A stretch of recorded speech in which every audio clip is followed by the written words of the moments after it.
আমার আল্লাহ তাআলা কোরআনে কারীমের মধ্যে ইরশাদ করতেছেন, বিসমিল্লাহির রহমানির রহিম, কুল ইন কুনতুম তুহিব্বুনাল্লাহ ফাত্তাবিউনি ইউহিব্বুকুমুল্লাহ। এ রাসূল আপনি বলে দিন, তোমরা যদি সত্যিকার আমাকে মহব্বত করার দাবি করো, তাহলে আমার মহব্বত জেনে নাও, আমার মহব্বত লুকায়িত আছে আমার হাবিবের অনুসরণের মধ্যে। আর যখন তোমরা আমার হাবিবকে মহব্বত করবে, তখন কি হবে?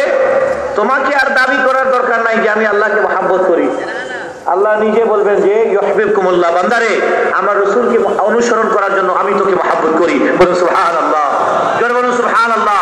ভাইরা আমার, শেখ বললেন যে আল্লাহ তাআলা তার মহব্বতকে ডিপেন্ড রেখেছেন তার হাবিব সাল্লাল্লাহু আলাইহি ওয়াসাল্লামের অনুসরণের উপর। চিৎকার করে বলুন সুবহানাল্লাহ। আমার মহব্বত ডিপেন্ড করে আমার রাসূলের মহব্বত, আমার রাসূলের অনুসরণের উপর। আল্লাহ, আর যখন আমার রাসূলকে অনুসরণ করবে, আল্লাহ তোমাকে মহব্বত করতে শুরু করবেন। ومن كان حبيبا ومن صار حبيبا لله تعالى لا يكون دائما مرضيا عنه، لا يكون مسخوطا عليه ابدا الى ان يدخل الجنه।